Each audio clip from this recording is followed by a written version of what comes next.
Assalamualaikum warahmatullahi wabarakatuh. Halo anak-anak, bagaimana kabarnya di minggu ini? Semoga dalam keadaan sehat ya. Amin. Oke, kali ini materi bahasa Indonesia di pertemuan yang kedua ini kita masih akan membahas tentang teks laporan percobaan dengan fokus materi yang akan kita pelajari yaitu struktur, kaidah kebahasaan, dan menyimpulkan informasi di dalam teks. Kita simak materi berikut ini. Oke anak-anak, pada materi yang pertama ini kita akan belajar tentang struktur teks laporan percobaan. Nah, ada beberapa struktur dalam teks laporan percobaan. Yang pertama ada tujuan. Setiap teks yang kita buat pasti mengandung tujuan. Apa sih tujuannya kita menulis teks tersebut? Nah, di dalam teks laporan percobaan, kira-kira tujuan melakukan percobaan menguji sesuatu itu untuk apa? Nah, itu yang dimaksud dalam tujuan. Kemudian yang kedua, ada bagian alat dan bahan. Kira-kira untuk menguji sesuatu hal kita membutuhkan alat-alat apa saja sih? Kira-kira membutuhkan bahan apa saja sih? Nah, itu termasuk di dalam struktur teks laporan percobaan. Kemudian yang ketiga, ada langkah-langkah. Untuk menguji sesuatu, untuk melakukan percobaan tentang sesuatu hal, kita pasti membutuhkan langkah-langkahnya melalui beberapa tahap. Urutannya bagaimana? Itu termasuk di dalam struktur teks laporan percobaan. Kemudian yang keempat, ada hasil percobaan. Setelah percobaan dilakukan dengan langkah-langkah yang tepat, pastinya kita akan memperoleh hasil dari percobaan itu apa? Seperti itu. Dan yang kelima adalah kesimpulan. Nah, setelah hasilnya kita peroleh, kita akan dapat menyimpulkan sesuatu dari hal yang sudah kita uji coba tadi. Seperti itu. Jadi ada 5 struktur teks laporan percobaan. Kalian jangan bingung karena di buku paket kalian hanya ada 2, yaitu pernyataan umum dan uraian. Setelah ini Bu Sekar akan berikan contohnya di slide selanjutnya.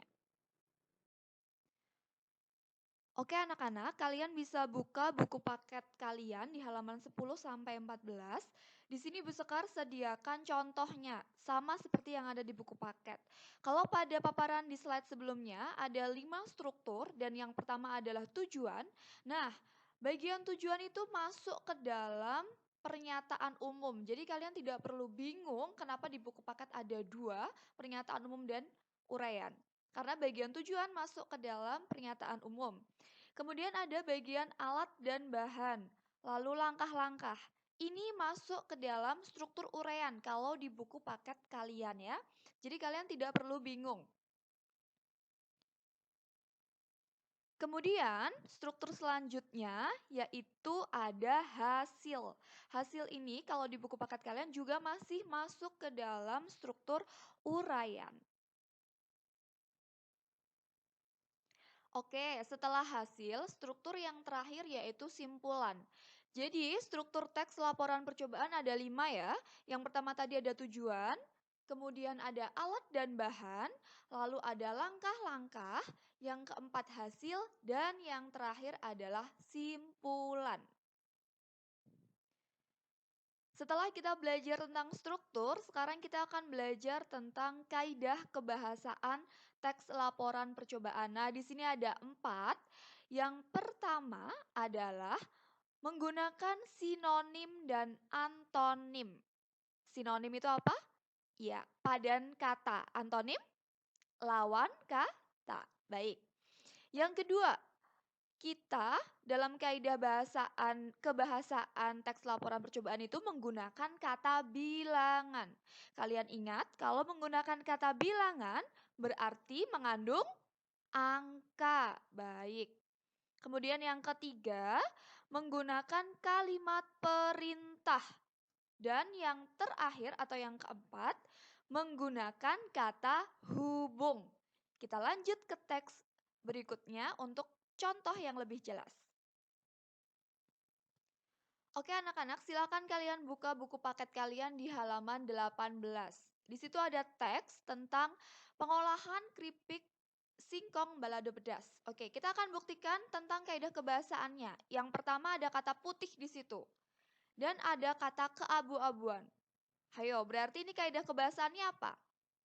Ya, betul. Menggunakan sinonim dan antonim. Putih dan keabu-abuan adalah dua hal yang berbeda. Dia bertolak belakang atau lawan kata. Berarti kata tersebut masuk ke dalam kategori antonim. Kemudian selanjutnya ada alat pengiris dan pisau. Ini merupakan padan kata atau sinonim. Oke, selanjutnya di sini ada angka. Ada angka berarti dia termasuk menggunakan kaidah kebahasaan eh ya betul, bilangan. Ada 1, 3, 5, ada jumlahnya ya. Kemudian di bagian cara membuat atau langkah-langkah itu ada 25 menit atau bilangannya 25. Selanjutnya ada kata masukkan, kemudian angkat, panaskan, siapkan. Apa itu kira-kira? Betul sekali. Itu merupakan kata perintah. Dan yang terakhir ada dan, lalu, akan tetapi, dan macam-macamnya yang lain yang di sini tidak Bu Sekar tunjukkan atau tidak Bu Sekar lingkari. Itu masuk ke dalam betul sekali kata hubung. Jadi kaidah kebahasaannya seperti yang sudah Bu Sekar jelaskan tadi, semuanya ada di dalam teks laporan percobaan. Baik, selanjutnya kita akan belajar bagaimana cara menyimpulkan informasi teks laporan percobaan. Ada beberapa langkah di sini. Yang pertama, memahami judul teks laporan percobaan. Kita harus paham dulu judulnya itu seperti apa. Dari judulnya kita harus memahami dulu. Sehingga kita bisa menentukan langkah selanjutnya, yaitu mencermati kata atau kalimat pada setiap penjelasan teks laporan percobaan. Kemudian yang ketiga, memahami isi dan hasil teks laporan percobaan. Selanjutnya, mencatat bagian-bagian penting pada teks yang dibaca. Dan yang terakhir, membuat simpulan sesuai catatan penting pada teks yang telah dibuat sebelumnya. Untuk lebih jelas, kita beralih ke slide selanjutnya. Oke, sekarang kita perhatikan teks yang tadi ya di halaman 10 sampai halaman 14. Di situ kan ada banyak sekali teks, ada 4 halaman di situ. Ketika kita ingin menyimpulkan dengan memperhatikan langkah-langkah yang sudah Bu Sekar jelaskan tadi, ini anak-anak kesimpulannya hanya ada satu paragraf saja, seperti ini saja. Nah, di sini yang pertama ada bagian tujuan. Jadi untuk menyimpulkan teks laporan percobaan, kita tetap harus memperhatikan 5 struktur tadi ya. Jadi masing-masing struktur itu kita simpulkan. Hasilnya seperti ini, hanya ada satu paragraf saja. Bisa kita baca di sini. Tujuan dari pengujian kandungan zat makanan adalah untuk mengetahui dan mengidentifikasi kandungan zat makanan khususnya karbohidrat, protein, dan lemak. Alat dan bahan yang diperlukan berupa beberapa contoh makanan yang ingin diuji dan alat yang mendukung pengujian berlangsung. Langkah-langkah pembuatan dilakukan satu persatu sesuai dengan zat yang ingin diuji.